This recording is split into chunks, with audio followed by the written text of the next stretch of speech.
Hello, this is JD Curley for Next Gen Games Now, giving a totally fair and unbiased opinion and review of FIFA 15 for the PlayStation 4.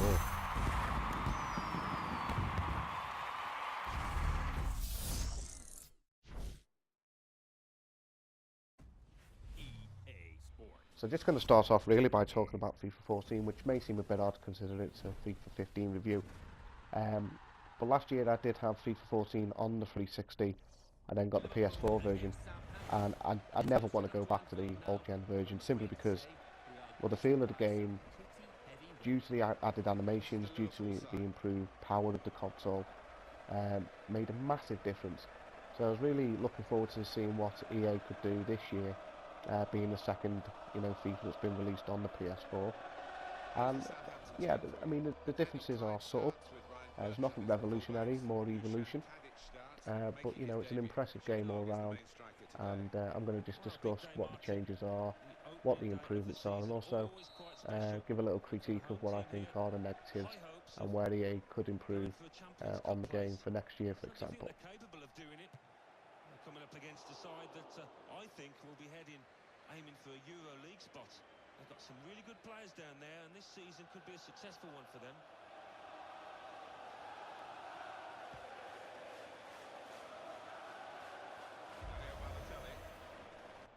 First thing, this is dribbling is a lot more fun, a lot more intuitive, and skillful players now feel like they've got skill, whereas previously one of the complaints I had was that even the most skillful players in the game would lose out 9 out of 10 times to even the most basic of defenders who would win the duel. And the only way really then to go past players would be using the advanced dribbling, using the R3 analog stick. This time you can go around players, make them look silly, and there's not too much effort involved, and it does lead to some fantastic skills from players.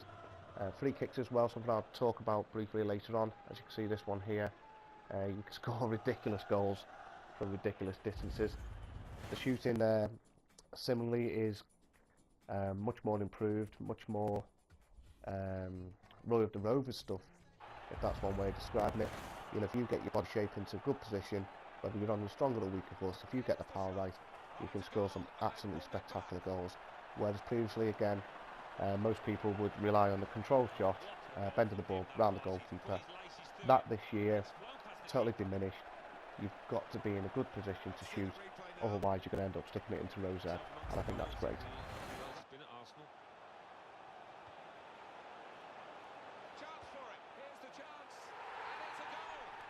Graphically this time, again, it looks sharp, it looks clean.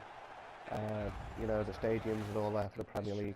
One criticism, anti-analysing, as you can see there, the referee's assistant's arm looks as jagged as a saw, and that's really not impressive for the next-gen title.